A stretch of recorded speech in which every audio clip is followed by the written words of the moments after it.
Türkiye konusunda Boranlar çıkınken bütün tarihi şahıslarınki, bazı uruşlarınki şu heykellerine koyuptu. Bunun içinde nurgun Uygur kahramanlarımızın, Uygur anılarımızın, kahraman anılarımızın heykelleri var.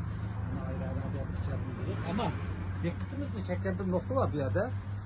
Bu bölümde Türk dünyasındaki müstakil devletlerde yaşavatkan kurgucu liderlerinki heykelleri. Mesela Kazakistan'dan Nursultan Nazarbayev, Mehmet Emin Resulzade Özbekistan, Azerbaycan, onun İslam Kerimov Özbekistan, onun geldiği Mustafa Kemal Atatürk Türkiye Cumhuriyeti, Rauf Denktaş Şimali Kıbrıs Türkiye Cumhuriyeti, Sapar Murat Niyazov Türkmenbaşı Türkmenistan'ın, onun için Kırgızistan'daki Yusuf Abdurrahman bu zamanındaki cumhuriyetlerini kurgan liderler.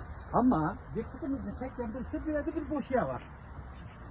Yani bunu müzedeki bazı nimelerden karığınımızda bu yerge hazırgacha müstakil bulamagan ama müstakil buluşunu arzu kılıp hazırgacha müstakil bulamagan bir halkının lideriniki heykeli tiklaymiz. Bunu bilemsizler dedi. Doğu Türkistan mı? Evet. Uygurlarının liderinin heykeli tikildi.